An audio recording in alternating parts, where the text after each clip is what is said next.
O equilíbrio sempre será um grande desafio. Ou você cairá para um lado ou para o outro. A Bíblia nos registra duas histórias que eu gostaria de colocar dentro desse tema. O primeiro é Jó, que sofreu na sua própria carne uma a provação da sua fé, quando ele deveria ter o seu posicionamento diante de Deus, a convicção da sua fé, da sua própria vida e existência, sendo questionada por amigos íntimos, por pessoas próximas, chegando até mesmo a sua esposa. O segundo exemplo é Noé, que teve uma incumbência da parte de Deus de construir uma arca, porque viria um dilúvio. E um detalhe na história de Noé é o tempo em que ele levou para a construção dessa arca. Cerca de 100 anos, não mais que 100, porém não menos que 50. Você observa essa história no capítulo 6 de Gênesis. No capítulo 7, ele tem 600 anos quando ele entra na arca e a chuva cai. No final, no último verso, capítulo 5, ele tem 500 anos quando os seus filhos nascem. Então, um período aí considerável para que Noé pudesse construir a arca. E eu fico pensando nesse momento em que ele está construindo as oposições que ele sofreu. Da mesma forma que Jó, ambos sofreram oposições. E eles tiveram que manter o equilíbrio, manter o seu posicionamento, não é? E não ceder às opiniões. Manter o que você crê, manter as suas crenças, sempre será um grande desafio. Fazer o que é certo, mesmo em meio às crises.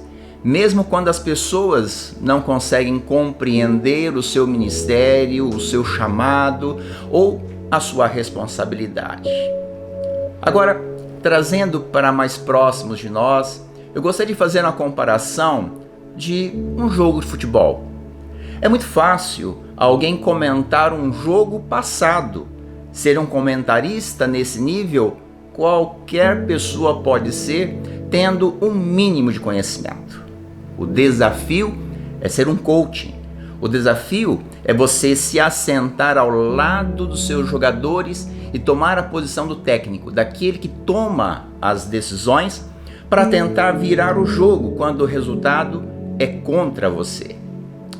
E com isso, eu quero trazer a meditação e um pensamento, uma reflexão a respeito para onde nós estamos caminhando, não é? A respeito das opiniões, se permanece ou não permanece o isolamento social, se apenas as pessoas de risco, idosas, né, ficarão isoladas. E sabe, a minha preocupação realmente sincera é com relação à opinião de algumas pessoas, não por querer o interesse da maioria, mas querer o interesse pessoal. Nós podemos pensar isso no aspecto econômico, e é claro que nesse momento todas as pessoas vão ter as suas argumentações e nós podemos assim ficar na dúvida quem está correto, quem está certo ou quem está errado.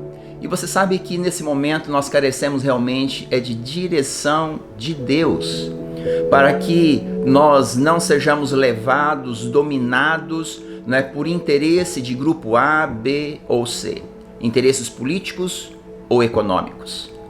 E cada qual tem as suas próprias preocupações. Crises econômicas, na saúde, como nós já temos falado, e todo o cenário aponta para essa questão. Nós vamos sofrer, né? A minha preocupação nos aspectos econômicos é justamente com os empresários pequenos e micro que não têm uma extensão econômica, uma reserva para suportar por longo tempo uma crise econômica. E nisso A minha preocupação maior é com o pai de família que provavelmente, ao perder o emprego, o seu risco e perca é de 100% da sua renda, enquanto que os grandes empresários, os grandes que realmente têm poder de manipular as informações, a perca deles serão percentuais. E é claro que se você for observar nos valores absolutos, eles perdem muito dinheiro.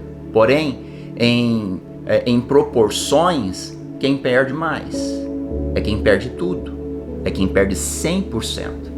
É o trabalhador, é o chefe de família que acaba de ser demitido. E nesse momento, nós precisamos estar realmente orando, porque o que ocorre nesse momento é uma guerra de informações, de um verdadeiro cabo de guerra. Queridos, nós precisamos orar e ter direção de Deus para que nós não nos tornemos marionetes, nós não sejamos levados para um lado, para o outro.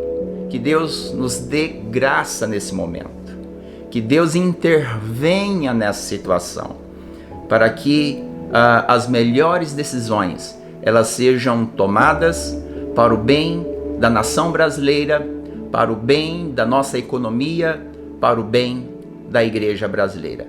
Que Deus tenha misericórdia de nós.